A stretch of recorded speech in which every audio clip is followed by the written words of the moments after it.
नमस्कार, सिटी हलचल में आपका स्वागत है। आइए एक नजर डालते हैं आज की मुख्य गतिविधियों पर। पूर्व विधायक दिलबाग सिंह ने भाजपा पर साधा निशाना। बसपा द्वारा जनसंपर्क अभियान चलाया गया। बिलासपुर में समाधान शिविर का हुआ आयोजन। यमुनानगर में धूमधाम से निकाली गई भगवान जगन्नाथ रथ यात्रा। विधायक घनश्याम दास अरोड़ा ने एससी चौपाल कार्य का किया शिलान्यास। एंटी व्हीकल थेफ्ट सेल की टीम ने चोर किया गिरफ्तार। भाजपा के कार्यकाल में हो रहे विकास कार्य, बोले कृषि मंत्री। हरियाणा महिला विकास निगम ने छात्राओं की शिक्षा के लिए शुरू की सब्सिडी ऋण योजना। सनातनी वॉरियर समूह द्वारा पौधारोपण किया गया। भगवान जगन्नाथ रथ यात्रा में श्रद्धालुओं ने खींचा रथ। इंसाफ मंच के अध्यक्ष भीम सिंह राठी ने पत्रकारों से की बात और कृषि मंत्री कौरपाल गुर्जर ने लोगों को भगवान जगन्नाथ रथ यात्रा की दी बधाई। जगाधरी विधानसभा के गांव लेदा खास और गनोला में बहुजन समाज पार्टी द्वारा जनसंपर्क अभियान के तहत एक कार्यक्रम का आयोजन किया गया, जिसमें बसपा इनेलो गठबंधन प्रत्याशी दर्शनलाल खेड़ा ने जनसभा को संबोधित किया। जगाधरी विधानसभा के अंतर्गत आने वाले गांव लेदा खास और गनौला में बहुजन समाज पार्टी ने जनसंपर्क अभियान के तहत कार्यक्रम का आयोजन किया। जगाधरी विधानसभा से बसपा इनेलो गठबंधन प्रत्याशी दर्शनलाल खेड़ा ने जनसभा को संबोधित करते हुए कहा कि मौजूदा भाजपा सरकार में क्षेत्र की जनता खून के आंसू रो रही है।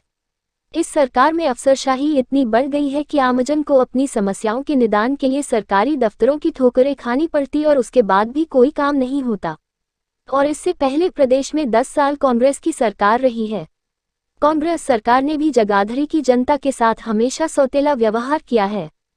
उन्होंने कहा कि जनता कांग्रेस और भाजपा दोनों ही सरकारों के कार्यकाल को देख चुकी है और इस बार जनता इनेलो बसपा गठबंधन की सरकार बनाने का मन बना चुकी है।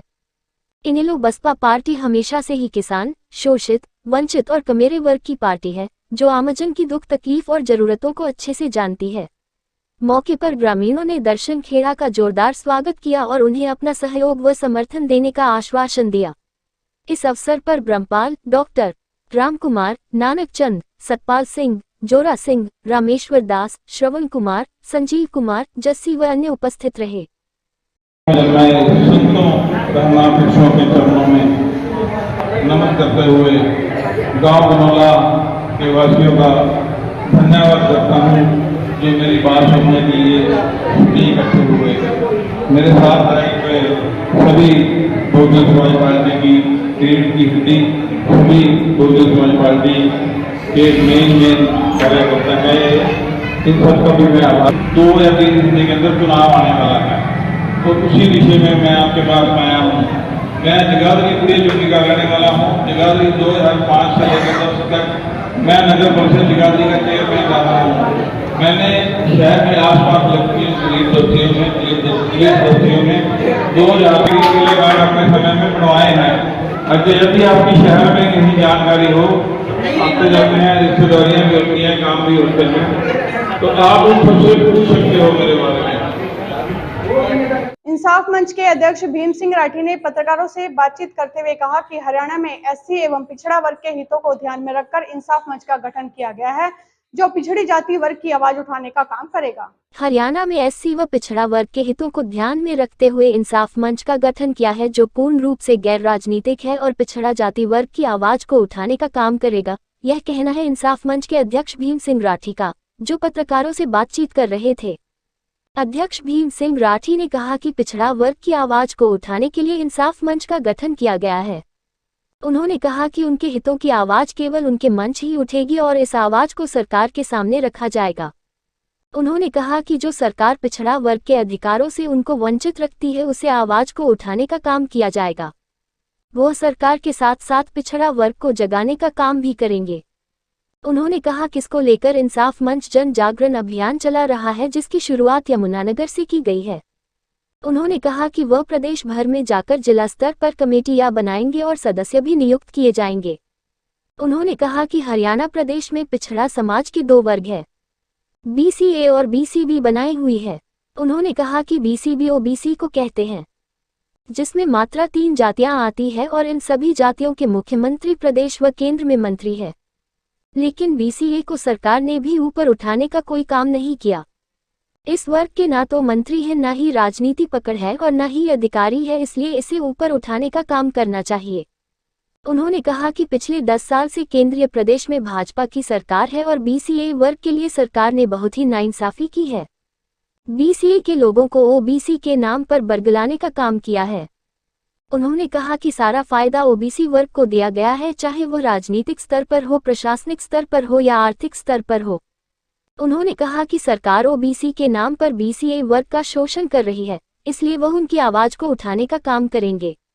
बढ़ रहे शोषण को चलते उन्हें समाज के बीच में आना पड़ा और एक मंच बनाया जिस पर वह इस वर्ग की आवाज को उठाने का काम करेंगे। उन्होंने कहा कि यदि समाज ने चुनाव लड़ने की बात की तो वह उससे भी गुरेज नहीं करेंगे, वह चुनाव भी लड़ेंगे। मौके पर मनोज नागरा, नंदलाल जोगी, कर्मवीर सिंह, एहसान पोसवाल, सुमित कुमार, विकास वर्मा, अंकुर कंबोज आदि मौजूद थे। मेरा नाम भीम सिंह राठी है और मैंने हरियाणा में एक एससी और बीसी के हितों को ध्यान में रखते हुए